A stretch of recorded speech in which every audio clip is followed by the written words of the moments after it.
Hey everybody, welcome to BODS Mayhem Hour. I'm your host, John the Bod, aka the Bod Father. And as always, I bring you guys awesome interviews, and it is an honor and privilege to have Mr. Joel O'Keeffe on the line here with me. He is the vocalist and guitarist of the mighty Airbourne. And they have a new album that's out right now, their fourth studio album called Breakin Outta Hell. And Joel, how's it going, my man? Good, thanks, mate. How you doing, Bod Father? Doing awesome. Happy Halloween early to you, man. Oh, yeah, cool. Yeah, Halloween. That's awesome. You guys actually moved on from Roadrunner Records. That's right, yeah. What was the decision on signing with Spine Farm, and what made you guys decide on Spine Farm? Because I know there's a lot out there that would love to have you, but let's talk about that. Well, yeah, so Roadrunner, I guess it kind of got dissolved into Warner.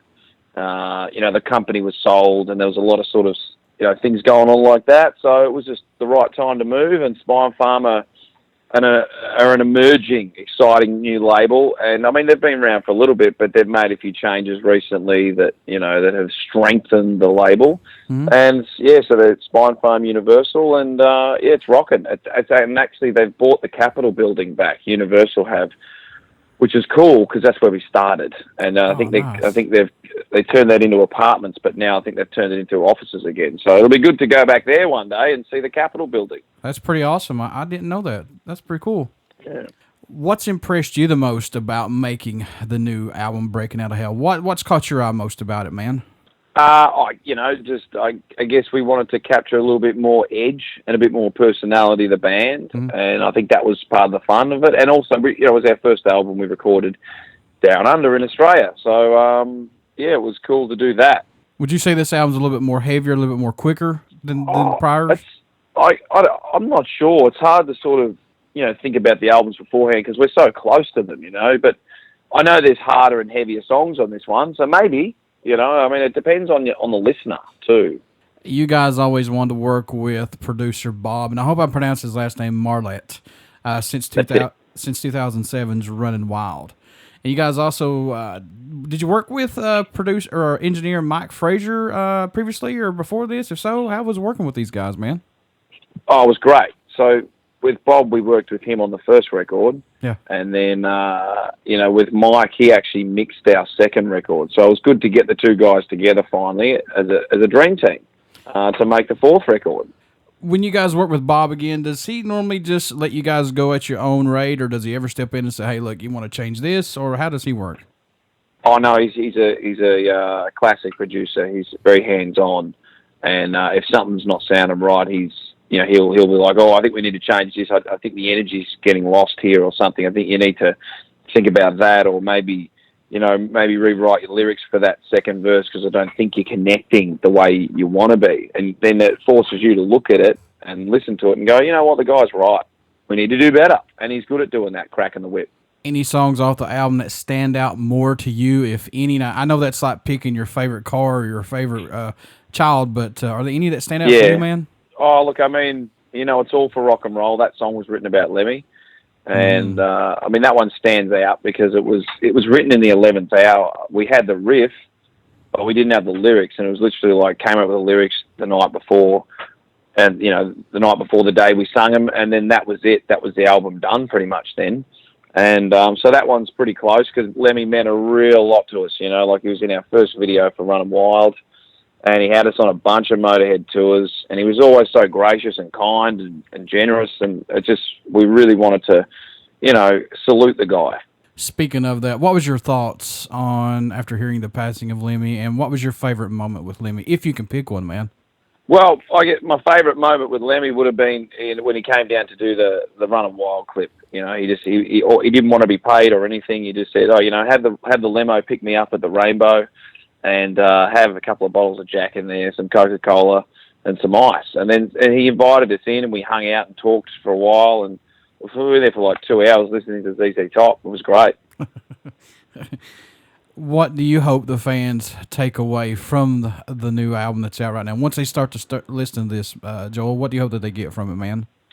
Well, I hope they can. I hope they manage to turn the world off and turn the rock and roll up. Exactly. And just forget about all the problems, all that stuff that's going on everywhere. Just have a good time. Just crank up some rock and roll. Have a few beers with your mates and just, that's it. That's what rock and roll's for. Yeah, and I'm sure you agree with me on this 100%. When you put an album on, it's supposed to take you away from everyday life. Yeah, it's supposed to take you far away from wherever it is you might be, and it's supposed to be the great escape. What can fans expect at a show from the Mighty Airbourne once they get to come out and check you guys out, man? Oh yeah, come out and check us out.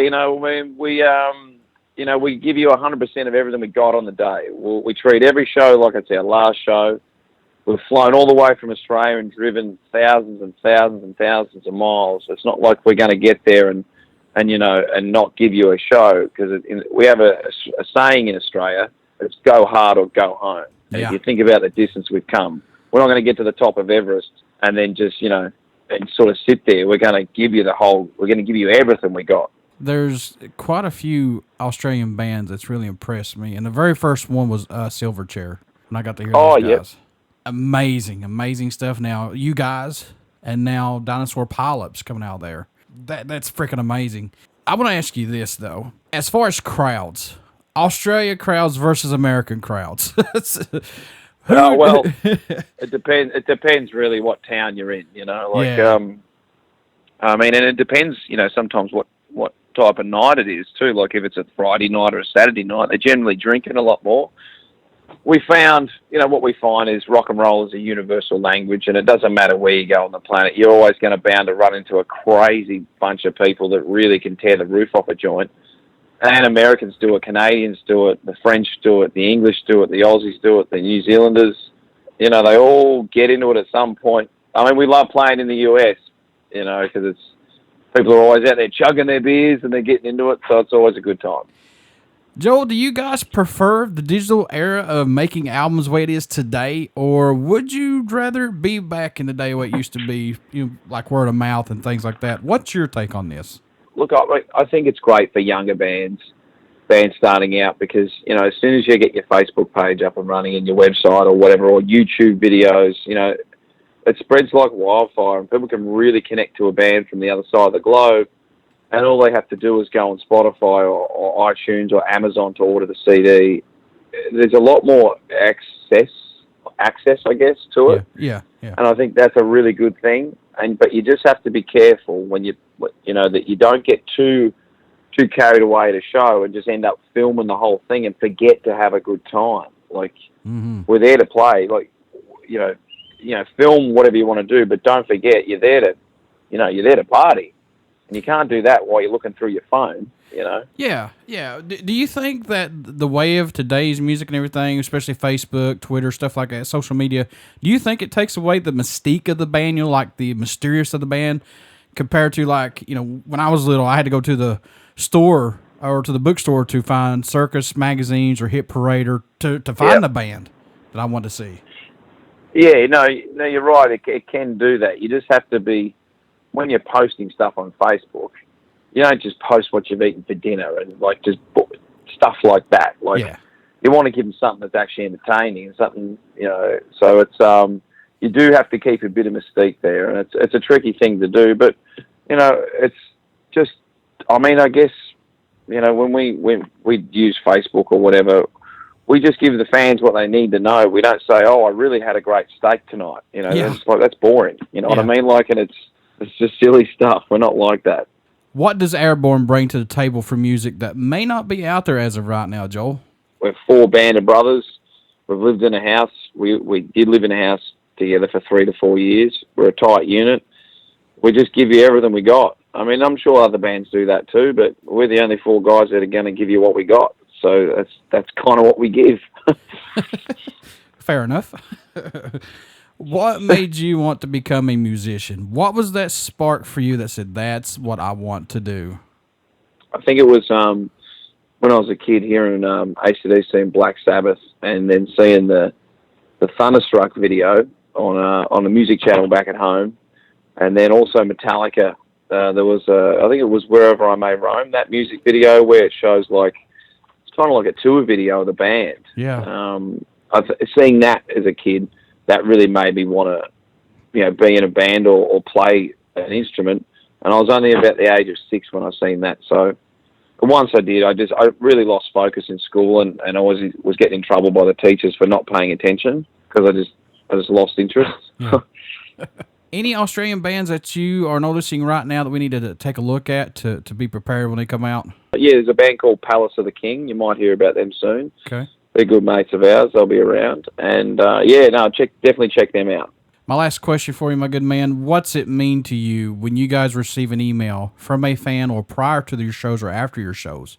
They'll come up to you and say, hey, look, your music has helped me through a bad experience. It's gave me inspiration, or just gives me time to relax and get away from everyday reality that we go through. What's that mean to you guys? It's like it's the approval, the tick of approval, or the pat on the back, kind of like you did a good job, and you feel really proud and you feel really happy that you're able to do something like that. It's always like when we get told something like that, you're really humbled by it, like you can't believe it, and you just want to hug the guy, say, I'm glad I could do what I did. I just got to say, as a fan of your all's music, when I first heard Running Wild back in 2007, great fucking album, man. Thank you so much as a fan, first and foremost. Thank you very much, mate. No worries at all. Thank you. Yeah, Too Much, Too Young, Too Fast is my favorite one off that. Girls in Black, Cheap Wine and Cheaper Women. Fucking A. Yeah, that's awesome. Hey, how can folks stay in touch with you guys? Buy some merchandise, check out your tour. How can they do that, man? Yeah, just if you go on to our, we have an Airbourne, it's called airbournerock.com, www.airbournerock.com. And that has all the tour dates, merch, links, everything. That's the hub of everything. Other than that, there's our Facebook, Twitter, and all that sort of thing. Before I let you go, Joe, will you care to do a promo for the show? I'd love to, mate. G'day, this is Joel O'Keeffe from Airbourne, and you're rocking out to BODS Mayhem Hour. Keep rocking out there. Everybody stick around. We got some great interviews coming up, and you only hear these interviews right here on BODS Mayhem Hour and Uber CD Radio. Thanks, Joel. No worries. Cheers, mate.